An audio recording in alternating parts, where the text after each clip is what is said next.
Hi everyone, this is Lada from astrolada.com and I'm here to do your July 2018 horoscopes together with Mila. Mila is 3 months. Say hi, Mila. She's been my source of strength because the July horoscopes 2018 and August, these are the two most extreme months of 2018. Guys, lives will be transformed, fates will take a new direction, changes on an epochal way because we have two huge eclipses happening, and we also are going to, hey Mila, and we have Mars retrograde and Mercury going retrograde. I would walk you through all of this. I just wanted you first to have some fun, see Mila, to start on a positive tone, and we will end also on a positive note, talking about Jupiter going direct and how you can benefit from that. But be prepared for one of the most intense, exciting months, possibly also the most difficult months, July and August together. I'm just gonna drop Mila to my mom. Hey, say bye, Mila. Bye. Wish everyone luck during the eclipses. Wish them luck to have the best results possible. There you go. Thank you. And why are these months, especially July and August, so crazy? Well, people who are yearning for a change, for a big change in their life, people that want to totally transform their thinking and certain areas of their lives, they might actually have a blast this month and consider it one of the most powerful and one of the most positive experiences of their life. But eclipses always bring some crisis of a sort, you know. And eclipses, and I'm making the same intro for everyone, for all the 12 signs. I want you to listen to it because it gives us a lot of insights. And then I'll speak specifically how it affects each of the 12 signs. But before I start, I just wanted to tell you that on the 8th of July, we have a webinar with Nicole Stojanovic on what in astrology gives the richest people. Nicole Stojanovic is a favorite of many of you, so I'm looking forward to have you on that webinar preceding the eclipses. And the first eclipse is a solar eclipse in July on the 11th, which is caused together by Rahu. Rahu is the north node of the sun. And eclipses are about karmic events.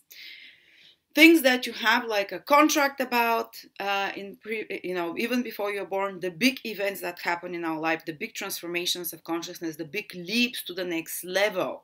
And sometimes, often it happens through crisis, because only big transformation comes through crisis. This is the nature of humans. Very few humans are inspired towards change because everything is okay and they're inspired to make it even better or to grow spiritually.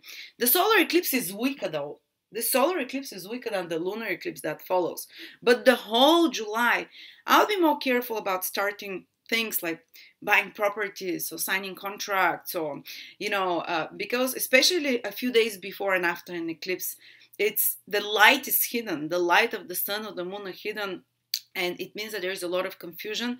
The eclipses act as portals for invisible forces to come and create chaos, and out of this chaos new beginnings and changes can build. But you don't want to make big decisions, especially when it comes to the second eclipse, the lunar eclipse, which is the strongest in 120 years eclipse, the most strong lunar eclipse in 120 years, that is closest to Earth, and it's gonna be seen in most of Africa, Europe, and in Asia as well. Extremely powerful eclipse. I would advise you a week before this eclipse and a week after the July the 27th. And then there is another eclipse in August. This summer, there are 3 eclipses in a row, guys. Very karmic events are about to happen, and very fated events. I mean, things that happen on eclipses are people getting pregnant, birth of babies, things that, and usually within the month of the eclipse. You can feel it a month before, a month after, sometimes even 2 months after. But this is when our lives turn around, and some eclipses take from us because they want to teach us about detachment. That will be the lunar eclipse. It will be about losing things, letting go of things. And some eclipses give us things, so we can further incarnate, and so we can fulfill certain desires that we have, because the purpose of the eclipses are spiritual and soul evolution. And the evolution of the soul happens by, first, there are 2 ways that it happens. That our desires that we have are fulfilled, so we realize that we've been chasing an illusion. For example, you really want to be rich, or you really want to have that guy, or all you always wanted was to have a child, all you always wanted was to have this business. And Rahu eclipses, which is the first one, the solar eclipse, gives us those things. And once we have them, we realize that it's an illusion, that it does not is that not fully create what happiness is for us. So we're still searching inside. But Rahu gives. So in Western astrology, we tend to like Rahu because it's a eclipse. When Rahu is involved in an eclipse, we receive things, we get things, and usually, again, though, they're preceded by some crisis, because a big change and big transformation always involves some kind of crisis. And sudden, it's usually very surprising when eclipses come, but usually it's something that you've had to do for a long time, but you've been postponing, or you didn't have the willpower, and now other sources, other powers take over and start acting through you. And, you know, like eclipses bring things to culmination, so to speak. And maybe you've wanted something for a long time, and this Rahu eclipse now can give it to you, but it might be again preceded by some kind of crisis, but it will be some kind of new beginnings, because solar eclipse is when the sun and the moon are together, creation of something new, female and male polarities are joining together to create new life. But because of Rahu, which is considered a demonic influence, it happens through some kind of shake-up in our life.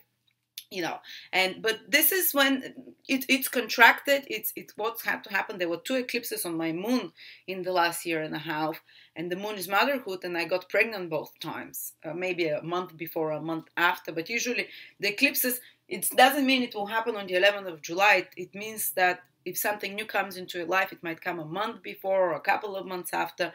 But the eclipses are like those beacons that say that something fated is going to happen in your life. And as I said, the Rahu eclipse, the first one, brings something through crisis, sudden new beginnings, transformations, because Rahu and Ketu, that cause the eclipses, the south and lunar, the north and south lunar nodes of the moon, the mythology about them is that they were nagas, which is snakes, dragon. They were a dragon that was cut in two, and the symbology of dragons is that they shed their skin, and snakes as well for transformation. So the big thing to remember about eclipses is big transformations, and they're never easy.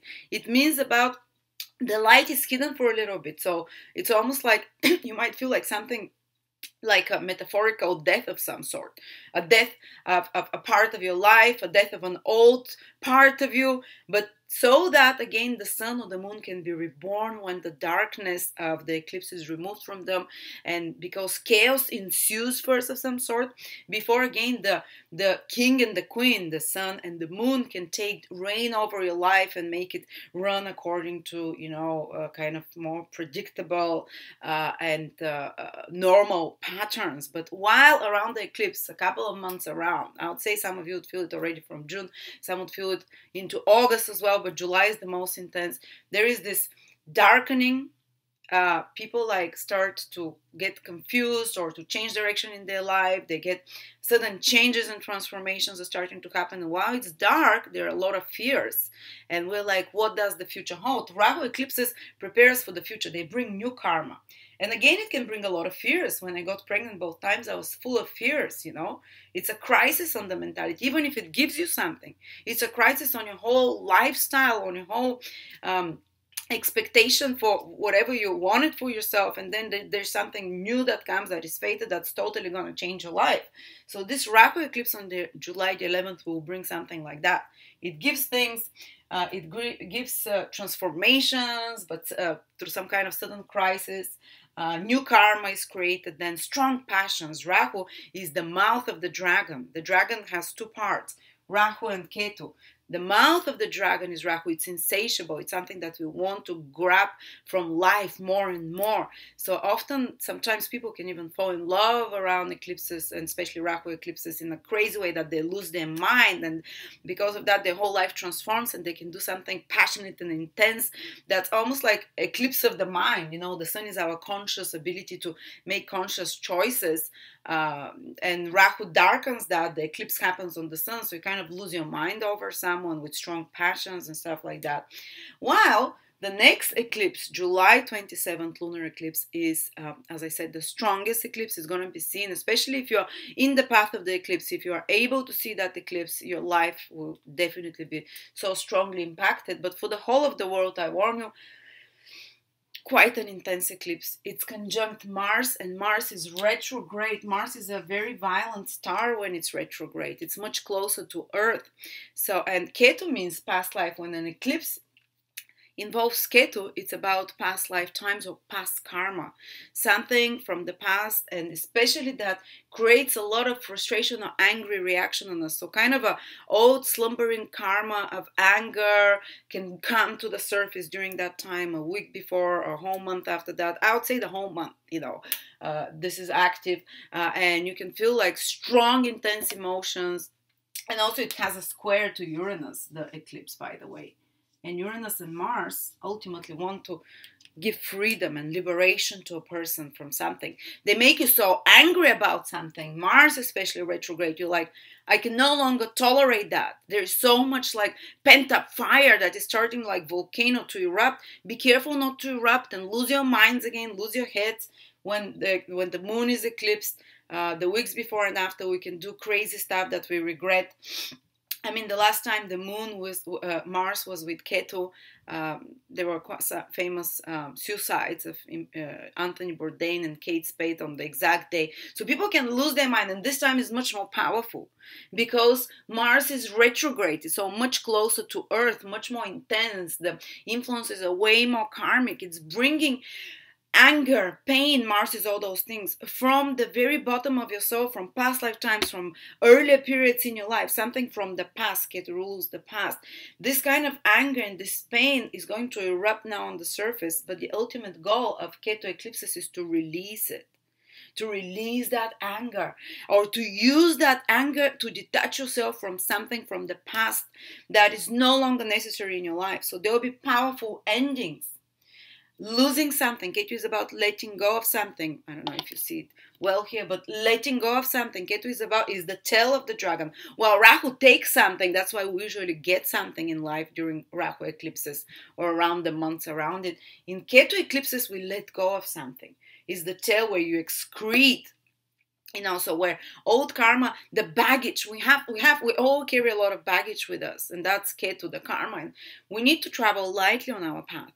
And when the baggage becomes too much, it's like we can't move forward. But we're so afraid to lose something. We're so afraid to lose a relationship. We're so afraid to lose a safety of some sort. We're so afraid to lose a job or whatever. And Ketu comes, and there is a Ketu eclipse, and it says enough. Yes, you've been thinking about that, but you haven't had the strength to do it. Now you're letting it go, and there is no choice. Power stronger than you take over, karmic powers, and you have to drop that baggage that you've been carrying with you from past lifetimes or from past experiences, or something that is no longer necessary in your life. It can almost be severed, just like Ketu and Rahu, the head of the dragon and the tail was severed by the gods because they tried to be immortal. The same way something can, sometimes even literally, when there is an eclipse of Ketu on someone's ascendant or something of the body, there might be a part of the body that gets severed. That's very extreme cases, hopefully not for you. It's happening on my ascendant. I hope I don't come with one leg less or something by the end of that. But it's about letting go of certain chapter of your life, and it's going to happen in a violent way, or it's going to happen because Mars is our willpower, and it's going to happen because we get angry, or because we're like, okay, now I have much more stronger willpower to do that. And Uranus is also about cutting connections and about changing something in a powerful way, in a sudden way. So this eclipse is really what I'm gonna focus on a lot in those predictions, but ending about karma. So the positive thing of it is, yes, we can lose something. We have to change totally the direction of something, let go of something. But we can also release old karma, that is heavy baggage. We can also release, complete something. We can, if we've been burdened with a karmic disease or with a karmic unhealthy obsession or something, we might finally be able to detach from it in some way. It's a big karmic conclusion, and for every person it's in a different area of their life. Just be careful for very extreme emotional reactions, because the moon is our feelings. It's being eclipsed. It feels as if kind of, some people might become hysterical, panicky around that time. But remember, this is a period of big alchemical transmutation that's happening in your subconscious. The layers of your karma are being rearranged, are being cleansed, are being, kind of like gods and powers above us rearranging those things for us. And it's fearful, it's scary, it can feel confusing, it can feel exhilarating for some people. It is rare, but for some people they can. And after that, I guess even in August it continues, but we'll speak about that in the August videos. And so, yes, I just want you to remember, yes, it will be an intense month for every person. These things can be happening, those big transformations that the snakes, Rahu and Ketu, the eclipses want to create in our life, the hiding of the light from us, basically the sun and the moon are our consciousness, our feelings and our consciousness. When those two are blocked and hidden by the eclipses, which is what Rahu and Ketu, these are the dragons that swallow the sun or the moon according to mythology, we lose. Darkness happens, it's like a metaphorical death, and a new rebirth of light comes again, the light of the sun or the moon. So our life comes up out of the darkness, emerges after the eclipses on a new level, on a new direction. So big transformations, guys. Ultimately, it can be used for good people that have been craving for transformations for a long time. It might be now for them. And of course, it's very hard to predict how exactly eclipse will affect a person. Even if I have your chart specifically, I can say more who exactly will feel it the most. If you have a planet exactly on those degrees, this one is at 4 degrees Aquarius. So anything, and this one is at 20 degrees Cancer. But again, everyone will be affected somehow. They have those degrees somewhere in their horoscope, certain area of their life. And I would like you to check your ascendant sign for this prediction, and of course your sun sign, but always the ascendant sign is more important. And of course, not everyone will have those big transformations. The eclipse is twice a year, every year, but still let's see where you can go through big changes, big transformations. So how will the eclipses and whole month affect Taurus? If your ascendant or if your sun is in Taurus, or even moon in Vedic astrology, they check transits from the moon mostly. Okay, so if you're Taurus, the first eclipse in July is happening in your 3rd house, which actually is a friendly sign, friendly house for Taurus, because it's not making difficult aspect to your planets, to your sign. But still, you can expect some sudden transformations. 3rd house is siblings and relatives and neighbors. Maybe some crisis can be happening in the life of such people. Teammates, playmates, workmates, some changes that are happening if you're working in a small group environment that kind of are beyond your ability to control them, and something new might be presented to you.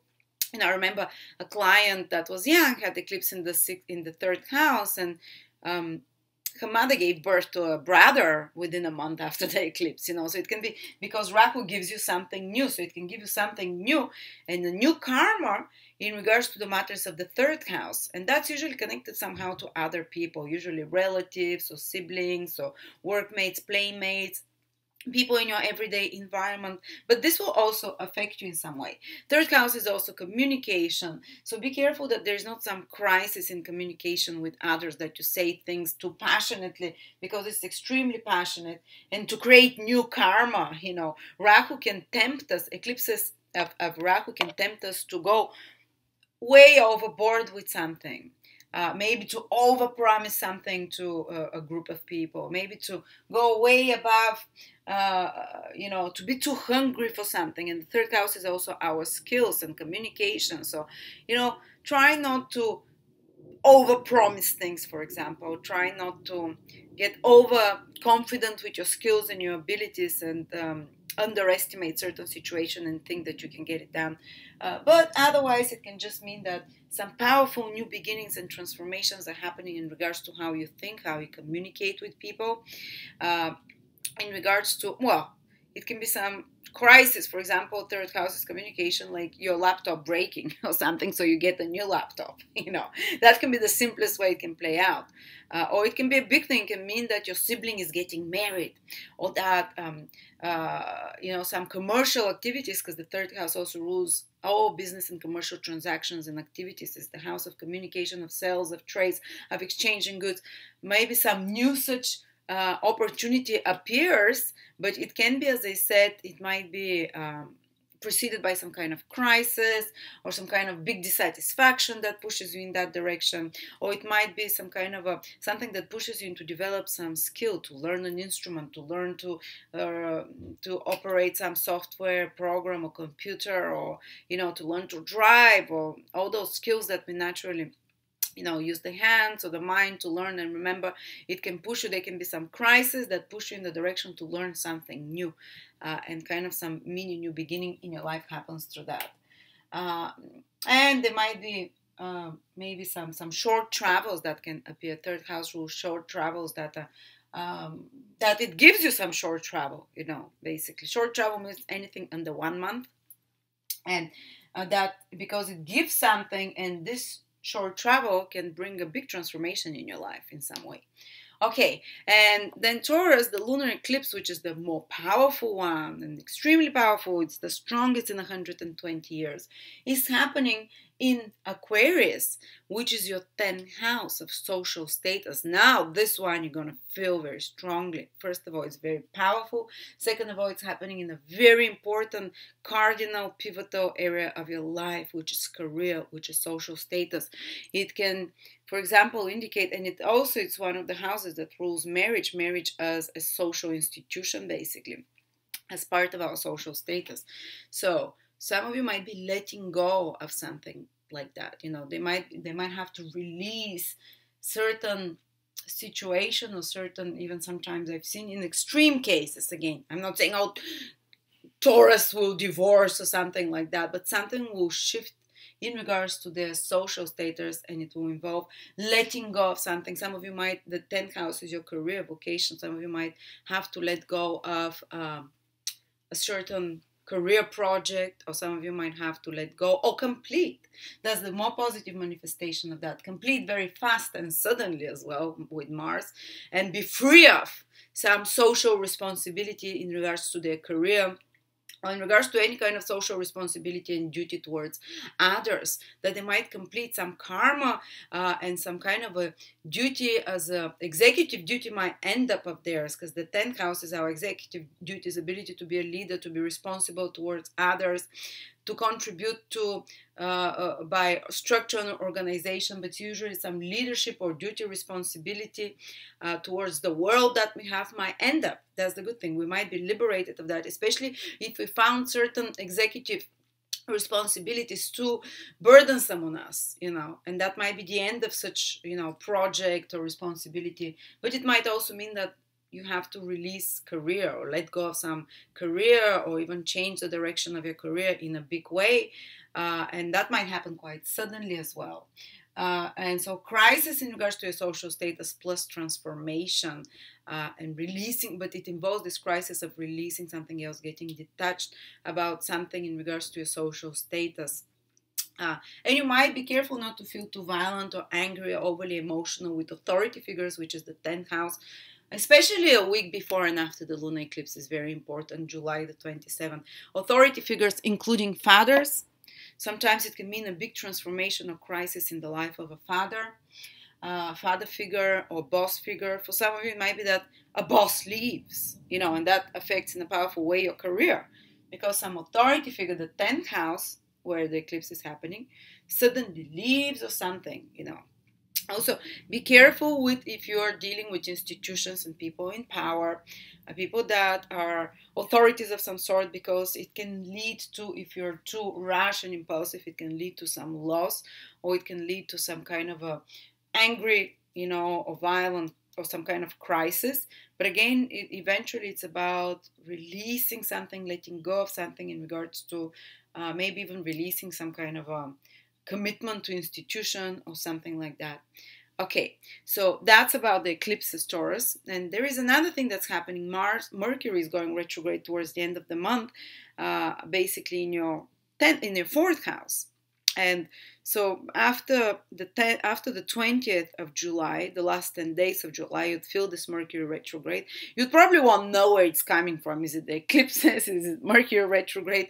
But it might be about putting more efforts in regards to your family. Some important family conversations can come to the surface, because Mercury is about communication. Some pent-up energies and unsaid things in regards to matters of property, real estate, family members can come to the surface to be worked through, to be hopefully fixed over the end of July and most of August. It might also mean needing to do some repairs or fixing things around your home, for example. that are broken, that come to the problems, and something in the home that's broken can come to the surface to be better organized and fixed. Or if you're trying to sell by property, Mercury going retrograde from the end of the month can indicate, Taurus, that you have to be just more cautious by signing contracts, unless it's if it's, say, some other buyers that you've seen, say, a few months before, and you're supposed to sell them the property, but now they come back to work at a better offer, to buy or to sell, So if it's an old contract or development from property or old property deal, if you're in real estate, for example, if some prospective clients from the past can come back to be worked, but you have to change something in regards to the matters of the real estate or the property that you're trying to buy or sell. If you're trying to sell, maybe someone can tell you, oh, this is not, you might have to revise the price. Mercury retrograde, revise something, redo it, or maybe you have to revise the appearance of the property, spruce it up a bit, improve it a little bit, manage it better, or change the company that manages the sale of the property. This is what Mercury retrograde are for. If something's not going well, to correct it. In fourth house is property management, communications, and relationships with family. And then let's end on a positive note. Jupiter is going direct in your seventh house. Okay, so it's been retrograde for a few months now. Retrograde is always about things having to put more efforts in something maybe not going exactly according to expectations. But when a planet starts turning direct, things starts improving, and you can let's say improving, like a crisis starts getting resolved in regards to some relationship. Might be a business, might be a personal relationship, might be just a one-to-one relationship with someone in your life, someone important. It might be marriage relationship. But if there was some complication there in relationships, it starts improving now. Maybe the circumstances, if the circumstances of your marriage partner or committed partner or business partner were more difficult and more uncertain in some way, or more demanding while Jupiter was retrograde, or the status of your relationship, if it was like that, now you start seeing clearly again, and the winds are shifting, and a change is starting to happen through your relationship, something. And maybe it starts very slowly, because Jupiter is on the same degree, almost like doesn't move from the 13th degree the whole of July. Maybe you start seeing after the 10th of July, things start moving forward, but slowly and gradually. So something in regards to signing a contract, to some agreement, the 7th house can start being solved already from the 10th of July onwards, starts moving ahead. Something in regards to a relationship, something in regards to complications in one-to-one transactions of any sorts. If there were, if you had to work them much harder before, now they'll start giving results gradually. There is a change of winds in your relationship, let's say it like that. And especially if you're someone who wants a committed relationship, you might finally know, and you might finally, if you're uncertain about a partner, things can start clarifying themselves when Jupiter starts moving direct. Or if sometimes when Jupiter moves in the 7th house, people might even leave their partners because they all of a sudden clearly see that this is not the partner I'm meant to be with, or I'm not happy here. Jupiter wants to liberate you as well, to give you more happiness, whatever it's passing through. And if you're having some problem in a relationship and you are like, should I not? In two minds, retrograde planets are always like looking for alternatives, not certain. Now Jupiter starts moving direct, you might finally say, that's what I want. I'm either staying or I'm going, you get committed again on a certain path in regards to a relationship. So that's my prediction for you, Taurus. Hope you enjoyed it. Hope you're not shitting your pants. It's gonna be an interesting month. So thank you so much, and I will see you next month.